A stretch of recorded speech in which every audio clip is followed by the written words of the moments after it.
This huge flat rock is his anvil.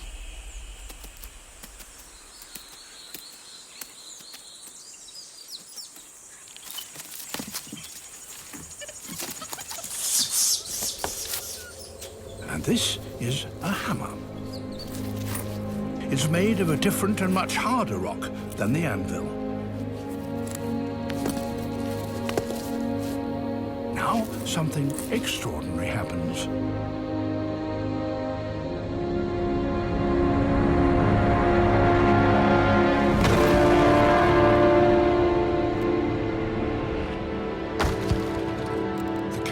Use of these stone tools requires an exceptional level of intelligence, planning, and dexterity.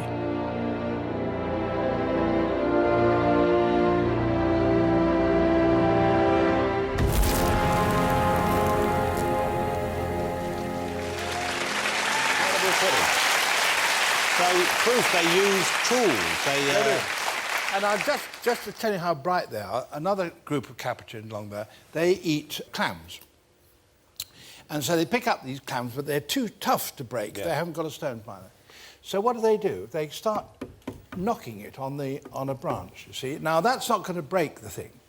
But the clam inside is holding itself tight shut, you see. But the more you knock it, the more it gets tired. And after 10 minutes of knocking it, the clam says, give up, and the monkey rips it open and takes it. Yeah. So they know. They're very bright. So they've learned that behaviour, they've found that out, and they remember it. Only one group has, actually. The other groups out there are still looking at the clams and wondering how to get at them. Starving for a clam. Yeah. And do they, when they cook them up, do they use sauces? Do they prefer... Yeah, normal stuff. But presumably then, this is learned behaviour, and do they pass it on to their young within that group? Yes, they do. And the interesting thing is that you see the young sitting by, sort of watching this, going on there. Now, if they don't learn it within a certain short period of their early life, they will never learn it. Yeah. But if they learn it early on, it's theirs forever. It's incredible. Yeah, it is. Let me ask you about some of the things that we have that because in the book I was reading, you talk about the human voice. Yes. And how we've learned to sing and the noises we make and why that is so peculiar. Because birds sing, but they seem to use it in a different way. Which other things do animals do that we don't do, and what kind of generalisations do you draw from animal behaviour generally, like mating calls, that kind of thing? Well, the interesting thing about birds and bird mating calls and so on is that birds sing in order to attract a mate. That's a bird like a nightingale does that, for example. A lovely, complicated song. Beautiful. And the females go around and they think, it's not a bad song, not bad. Not a hell of a lot of trills in it, but maybe we'll go out. And they actually pick the one with the most complex song.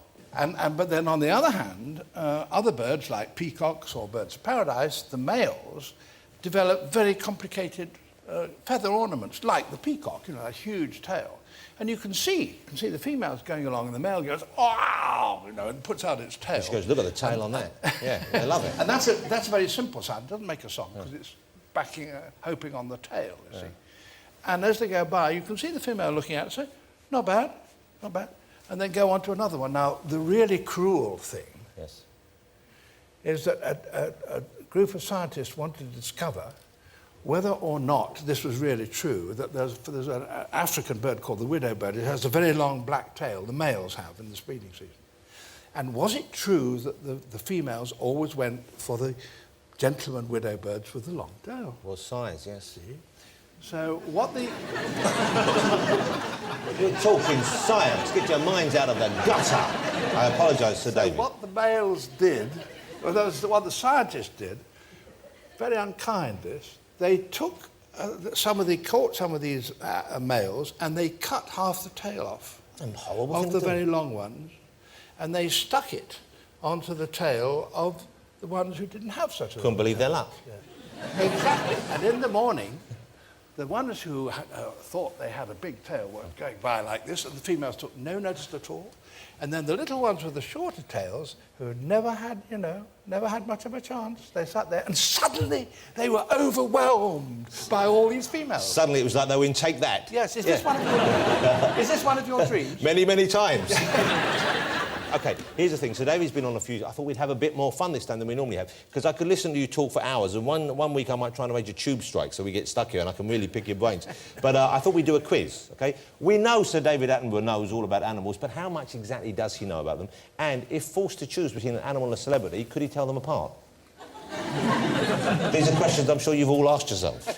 OK, so I thought we would play with Sir David here, for the very first time on British television, animal or celebrity. Will you join me, Sir David? Come on over here and we'll start... See how well you do. OK. Here we go. David, if you'd like to take your position behind the podium there. Hello, ladies. How are you? OK. Are you ready to play animal or celebrity? Well, tough, because you're not. Sir David is. Sir David, are you ready to play animal or celebrity? Yes, sir. OK, behind these cards here, I'm going to show you, we have a close-up picture. Yes. It's your job to tell us whether it's animal yes. or celebrity. OK, are you ready? Yes. OK, here we go. First card. Yes. Do you think... Honestly, Jonathan, if you want to sue them for taking that picture of you. That's not fair. After a bath, I do look a bit like that, you're right. What do you think, Sir David? Is it animal or celebrity? Well, I have to say that would be an animal. You think it's an animal? Let's see if Sir David is right. Yes, it is an hippopotamus. 1 for 1. OK. You ready? Next card. Yeah. Is this animal or celebrity? Could be a phare. Look at that. Could be a lion's mane. But on the grounds that the first one was an animal, I'll go that for celebrity. Simple as that. Yeah. 50-50. Yeah. Let's have a look. Is it indeed animal or celebrity? Well done. Look at that. OK, let's see how you do with this one. Animal or celebrity? And I know what you're thinking. And it's not that, nor has it got anything to do with her what does the Iceland adverts.